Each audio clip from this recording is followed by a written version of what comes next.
kulanti wanaagsan kuna soo dhawaada waxaanu la yeelanayno liibaan aadan cali oo ah nin dhalinyaro ah oo caan ka ah bulshada gaar ahaan youtube iyo facebookaba soomaali fara ay ku xiran tahay ilaa dad 400 oo kun ay ku xiran yihiin oo xilli walba asagu usoo gudbiya muuqaalo laakiin liibaan waxa laga og yahay noloshiisa dhabta iyo qofka uu yahay iyo marka youtube-ka uu joogo waa la ama baraha bulshada waxaanu geli doonaa baaritaan dheerna kasoo samaynay xaqiiqatan uu liibaan yahay iyo waxyaalaha uu la soo kulmay iyo waxa uu tiigsa liibaan isagoo yar ayaa hortiisa aabihiyooday kadib markii uu tukaday salaadii fajirka ayuu salaamo noqsaday ka dabadeedna tii ilaah timid 2 wiig kadib walaalkii ayaa 6 xabadood lagu dhuftay oo asagoo laftigiisu geeriyooday muddo yar kadibna ayeeyadii iyo awowgii oo da'aha oo ahayn ayaa ayaguna geeriyooday allana waxaan nooga baryaynaa intaas iyo ehel iyo qaraabada kaleba inuu raxmadiisa ka waraabiyo kitaabkoodana gacanta midigta siiyo liibaan hami ayuu ka mira dhaliyey kuwo kale oo fara badanna weli jiraan dalkii hooye markuu ka soo tegey oo suuliga diyaaraddu ay ku xiran kasoo bixi waayey uuna ka baqay inuu suuliga ku dhex dhaco ama daaqaddu ku furmato uu baxsada asaga iyo air hosteskii ama gabdhihii ka shaqaynayay diyaaradda maxaa kala qabsaday arrimahaas fara badan oo kale ayaanu ku faaqidayn doonaa barnaamijkan haddii ilaa yidhaahdo qosol iyo kana maanta idinka dhammaan yidhaahdo lii caato uu garan og yahay sharaf iyo karaam soo dhawow walaalkay xafiid aad iyo aad u mahadsan tahay waan ku dhowahay sidoo kale waxaan salaamayaa asxaabta kugu xiran sharaf ayay ii tahay in aan caawa wariyaashii ugu waaweyn oo aad loo xiiseeya caawa aan waraysi yeelanaya thank you so much walaalkay waanu ku soo dhoweynayaa weliba waxyaaba aana social media weligii aanan la imaaninna dee caawa aad iga keentaba wax badan baa isugu keen dhiman haddii ilaahay yidhaahdo liibana waxaan ogahay yaraantaadii nin dhalinyaro ah oo active oo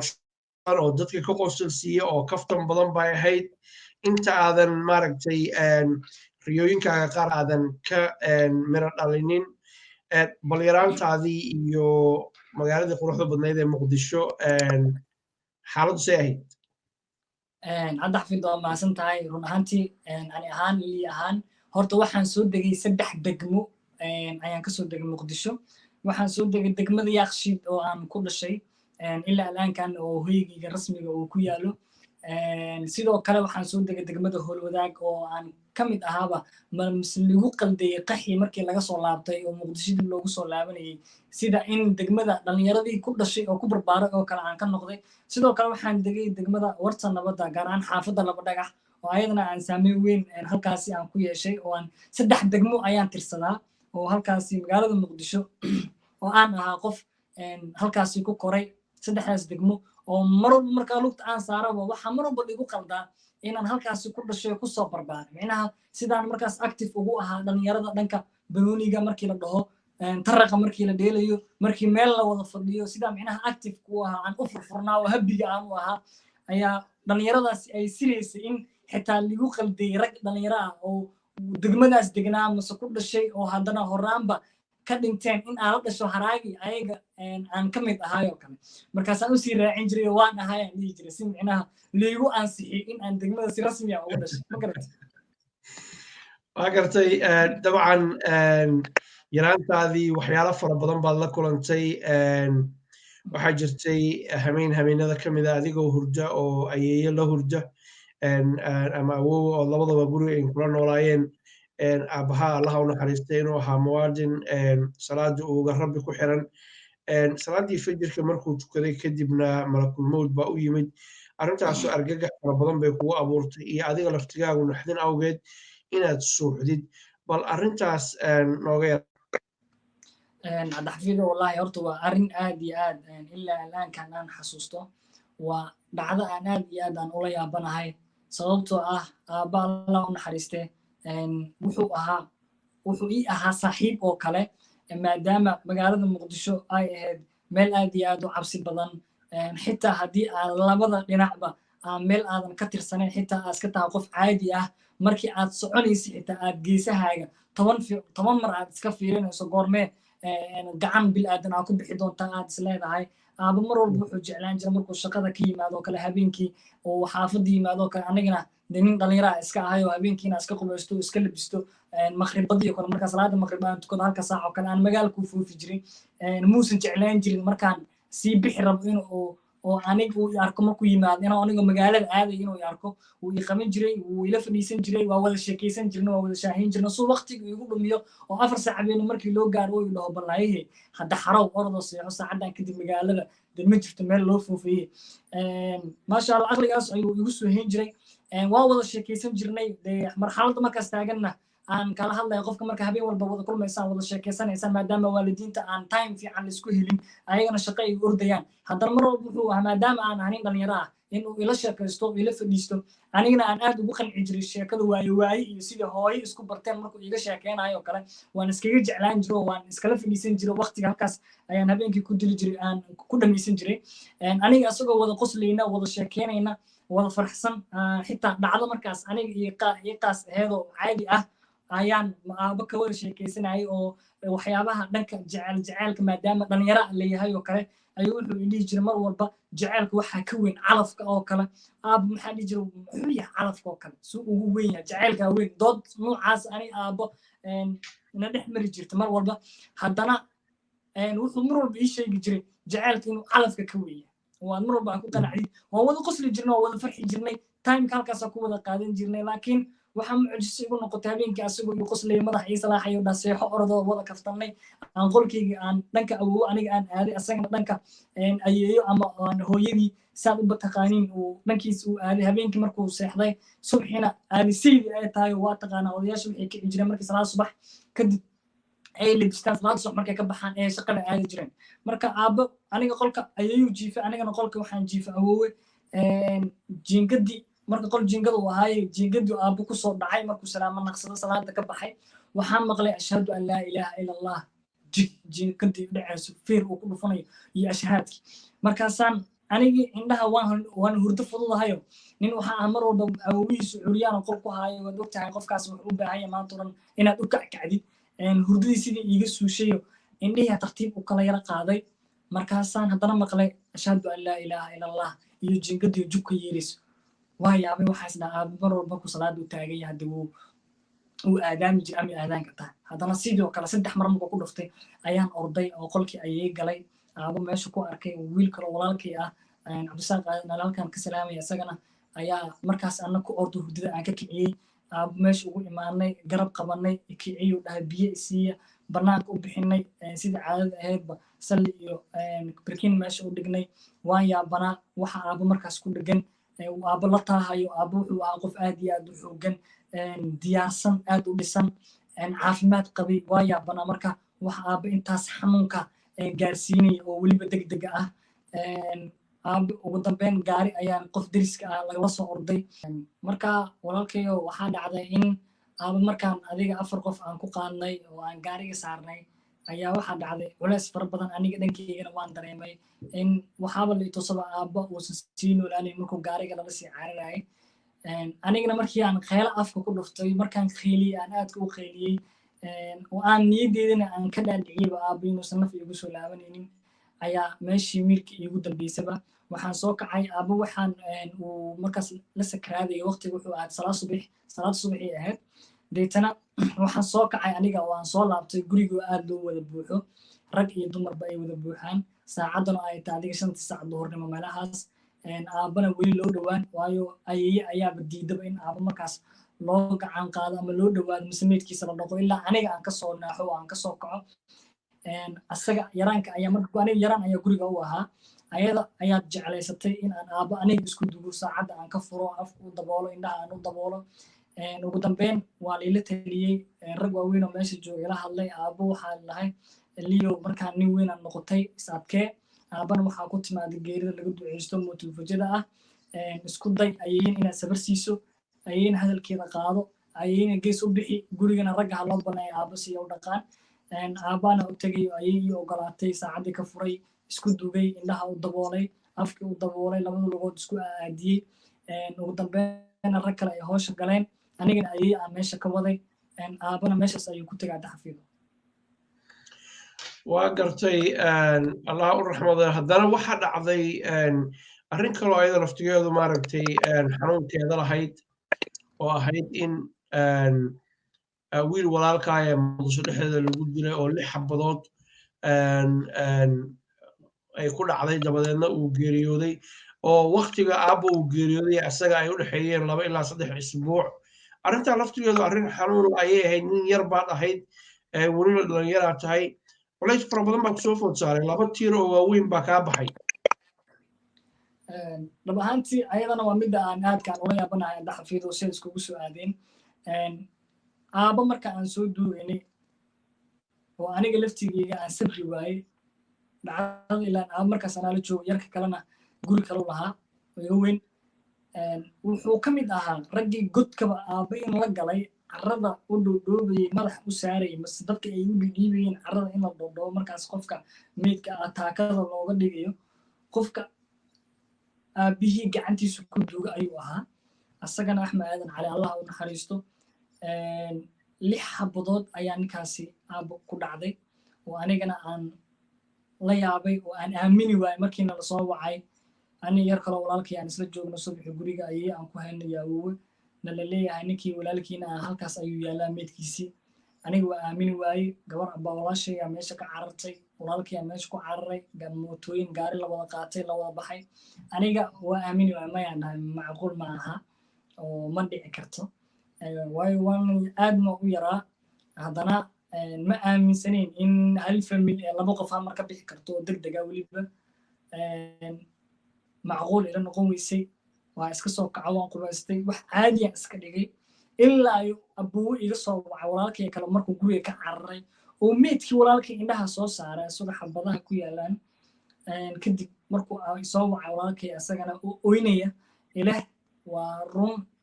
meedkiisana halkaas u yaala aad baan u naxay meeshaan ka orday meedkiisaan dul tegay meesha askar fara badanaa dhoobneed familka qaar waa loo diiday inay arkaan asaga meedkiisa laakiin aniga waa ka biyo diiday waxaan go'aansaday ilaaba inaan arko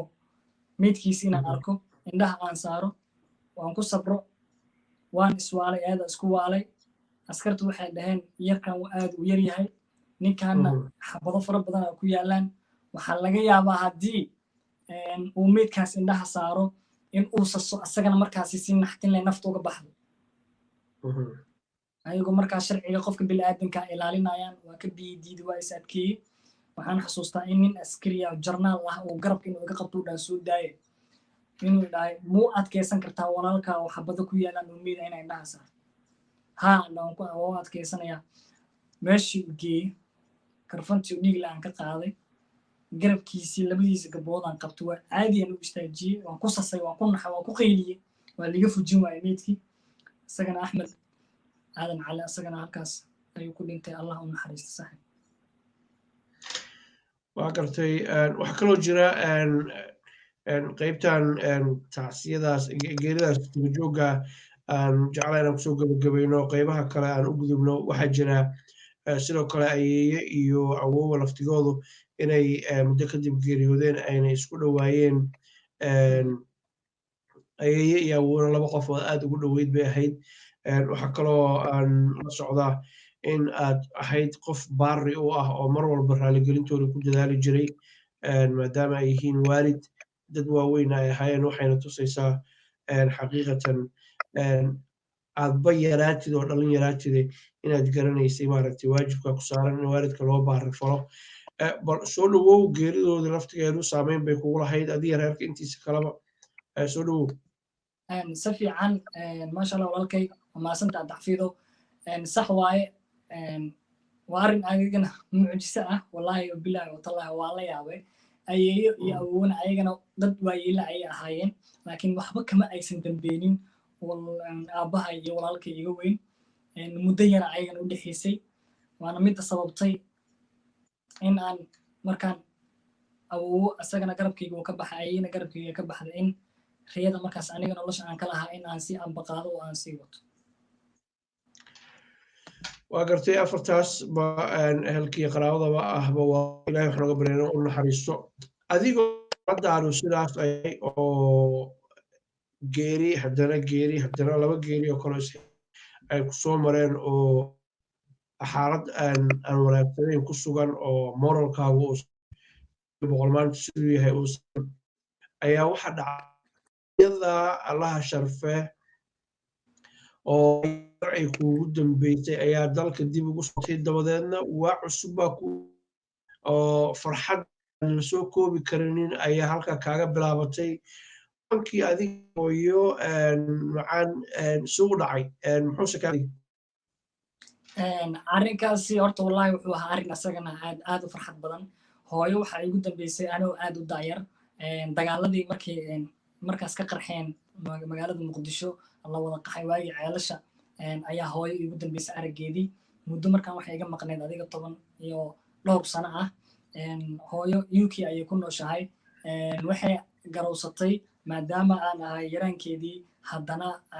gurigii ka batay geerida ay ka badatay in hooyo markaasi ay joogi weysay meeshii ay ku nooleed dib u soo laabatay 2016kii dhammaadkiisii hooyo halkaas aan kula midoobay arrin aad u farxad badan ayuu ahaa hooyana ujeedkeedu wuxuu ahaa in aniga marka hore ila tacaasho waayo waxaan noqday qof intaan hadda aan la sii ekahay in ka sii yar murug fara badan dareemay naxtin fara badan dareemay hooyo waxay u imaado muqdisho waxay ahayd inay aniga ila tacaasho iga qosliso iyo farxad geliso jirkeygii maadaama dee halkaas aysan joogin qof markaas biyaha afka uu qabanaya in hooyo ii naxariisato kadib markaan soo yara nastay soo yara laabtay ee hooyo safarkii gashay anigana aadan uga farxay inaan hooyo markaas aan muddo kadib aan is aragno saaxiiba hooyo yaraankeedii hooyada yaraankeedii baan ahay hooyadiina allah u naxariista markay dhashay waa dhimatay oo aad baad adigu nasiib badan tahay allah isaayo anigu weligay hooyo arag mana maqal codkeeda laakiin allah waxaan ka baryaynaa in idinka iyo inta kale hooyooyinkooda ay nool yihiin ay maaragtay isku waaraan waqtigiina ilaahay idin barakeeyo imaanshihii hooyo hadiyo badan oo ilaahay uu iska watay ayaa la socday oo waxaa jirtay inaad ahayd shakhsi talented oo dadka ka qosolsiiya oo riyadiisa ka dhabeeyana waxaa kuu suurta gashay inaad Nairobi tagtid dabadeedna halkaas aad ka bilowdid inaad dadka ugu dirtid whatsappyaal videoyaal majaa ama qosol ah dadka looga qosolsiinayo dad fara badan ay kugu xirnaayeen laakiin adigu aadan ogeyn bal arrimahan xasuusi waa mahadsantaha dacfido run ahaantii horta intaas markaan la soo kulmay waxaan ahaa ka hor qof aad iyo aad bashaash u ah dhankiisa iskuulkiisa SYL ee ku yaallay Horwadaag qof waxaa ahaa mar walba ruwaayada markii laga jilayo iskuulka qofka ugu horreeyaba lasoo doorto mise fikradahaba keeni jiraba in maamulaha idhaho liyo dalmaanti fikradda waa adiga ku saaran tahay ruwaayad yaroo qurux badan keen maalintaasana wax la sameynaya la soco tiimka intaa dhalinyaro aad rabtidna la bax intii markaas ugu fanisaneys oo ugu fiicneed ugu qosolka badneed dhalinyarada soo aroorsan jiray kowna waan ka ahaa waxa la ii doorto dadka waxaan ahaa aadka u farxadda badnaayo markaas iskuulka ka qosni jiray waxaa go'aansaday markaan arrimahaas aan la kulmay oo faamilka ah damage weyn ii geystay markaan safray oo aan Nairobi tagay waxaan aaminsanaa riyo gooni ah oo aan lahaa iskuulka intaan joogaba oo kaabgalaaskayga xitaa igu dhiirigeli jiray halkan ayaa ka salaamaya saaxiibkay xasan yaasiin axmed cadaawe oo markaas dhihi jiray mar walba liyo wallaahi oo bilaahi waan aaminsanahay mar waa soo bixi doontaa oo waad noqon doontaa qof Soomaali weyn oo dhan ay ku xiran yihiin oo la daawan doono ama dad mar iskuulka aanu ku ekaan doonino Soomaali weyn dhan ay wada baran doonaan riyadaas waan lahaa qofka bilaadanka markuu riyo leeyahay uu juhdi uu ku bixinayo ama ku dadaalayo waa hubaal waad gaaraysaa aniga riyadeed waxaa ka mid ahayd inaan Nairobi markaan tago aan magac ka sameeyo waxaan go'aansaday Nairobi inaan safarkayga u noqdo safarkayga markuu Nairobi noqdo halkaas aan tagay waxaan jeclaystay in aan niyadeyda ka dhaqo wixii igu soo dhacay oo dhan aan isfarxad geliyo anigana aan dad farxad geliyo halkaas ayay sheekadeeda ka bilaabatay dhankan iyo WhatsApp-ka iyo groupyo Messenger halkaas ayay ka bilaabatay sheekadeeda in hal daqiiqo video ah aan ka qoslin karo markaas oo aan la kulmay abtiyaashay oo ah kuwa ayaga reegaalka ciyood ah oo aad u qosol badnaa ayaan mar walba aad u dhibi jiray fiidiyaal hal daqiiqa ayaan ka duubi jiray aniga markaas la yara dhibayo kadibna statuska whatsappka dhigi jiray dad fara badan oo markaas ila soo hadlaya lambarkayga isku share gareynaya arki jiray save garey walaal si aan ku daawado lidho YouTube iyo Instagram markaas iyo Snapchat maba la soconba whatsappkaas aan ku waalaa iyo group inaan saarnaado ugu dambeyn alxamdulillah and halkaas aan ka soo ambaqaada Cabdixafiid inaan dadka ka qosliyo waa gartay Nairobi baad joogtaa adigu isma ogid laakiin dad badan baa daawado muuqaalada yaryar joogtid kaftanka iyo sheekada iyo majaajaha laakiin waxaa dhacday in ay dadkeen markiiba adinkoo guruubo isla joogay in maaragtay aad isku timaadaan oo aad wax yara wada samaysataan inta aan YouTube-ka iyo aysan halaqnin team yaro isku duuban baad ahaydeen oo isku aragti ah oo isku hadafka ah waxyaalaha aad rabtaan inaad samaysaan soo dhaweey hadda xafiidow lama dhihi karo team ma aan ahayn waxaan ahayn dad family ah oo markaas si wanaag ah u batay si kaliis ayaa waxaa dhacday gabar lagu magacaabo walaashay Jia oo ah qof hadda makeup artist ayadana YouTuber ah oo markaas aan isbaranay ayaa xalfadeeda iga casuuntay xalfadii markaan tagay maasha Allah gabar ayadana fanaanada inta aan ka salaamay walaashay Ibrahim Ozil xalfadii happy birthday ayay ahayd meesha waxaan ku arkay fanaaniin markaas aan aad u jeclaan jiray waxaa kamid ah walaalkay Liil Baliil sidoo kale waxaa kamid ah Ayub Besani iyo dhalinyaro kale Liil Baliil ayaa halkaas aniga inaan wada fadhiistaan oo jaakad weyn ayaa meesha ku wada kaftanay Ayub Besani ayaa halkaas ku wada kaftanay sida micnaha dad sanado is yaqaanay oo kale aniga waagan markaa ku cusub xalfadaas oo ahana xalfadii ugu horeysay Nairobi oo liga cusub aan tago kadib waxaa halkaas isku baranay hooyo Shukri Masalla oo ah hooyo Soomaaliyeed oo ayadana YouTuber ah aadna loo yaqaan ganacsatana ah kadib waxaana gabadha Jia ah halkaas aan si fiican iskugu barano familkeedii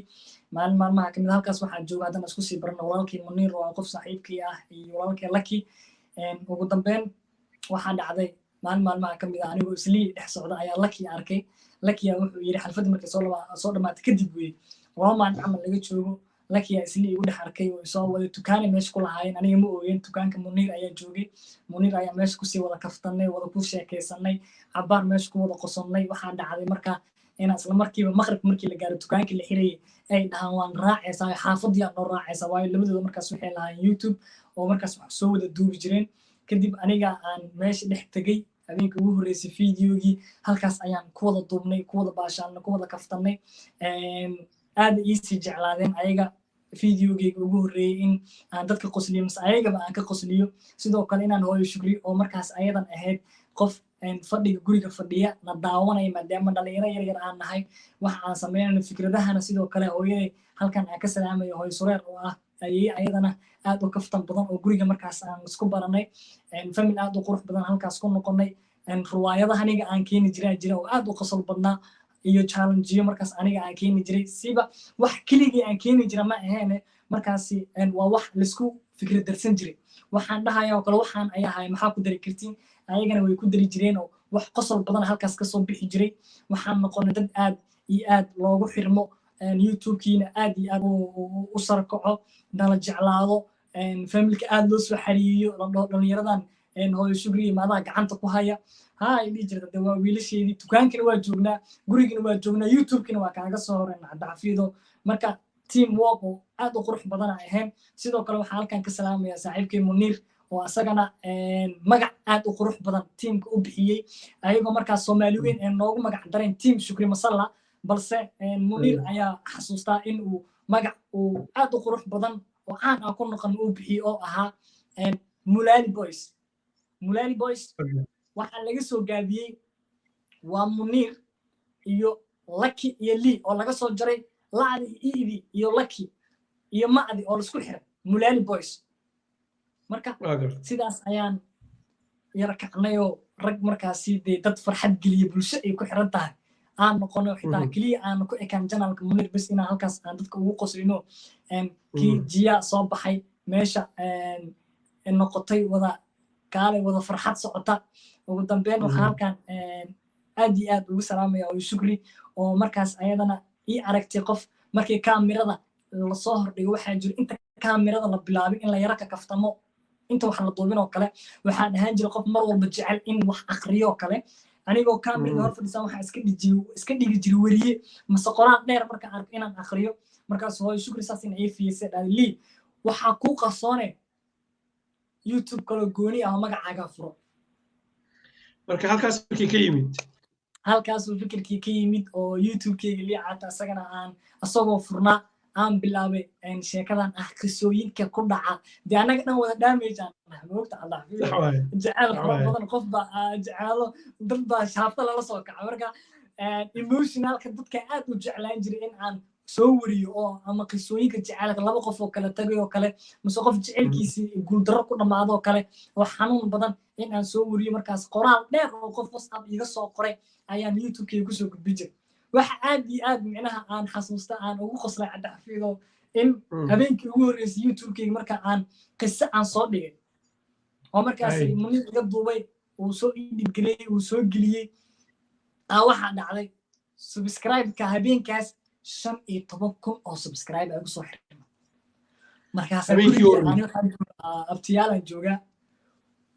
xoogaa waan yaro wareero waxaan isiri 15,000 subscribe ma noqon karto abtigaya weyd abti ma 15 qof baa mase waa 15,000 markaas abti wuxuu dhahay waa 15,000 maya macquul waa 24 hours ma video ma yaale 15,000 subscribe macquul baana dhawayoy warsay eraygaas noo ku soo gartay marka halkaas ka soo ambaqaan waxa kaloo jira sidoo comedy-ga iyo wariyanimada waxyaalaha talentaalada waxa kamid aad ugu fiican tahay laftigooda way jirtaa dhankan waxyaabo ii qarsoonaa jira cabdixafiido aan weli aan bulshada aan micnaha si aan official aan u shaacin laakiin waxaan ahaa qof qoraa ah oo erayada jaceylka ah mase bulshada markaasi wixii taagan dhacdooyinkii taagan waxay uga soo baxa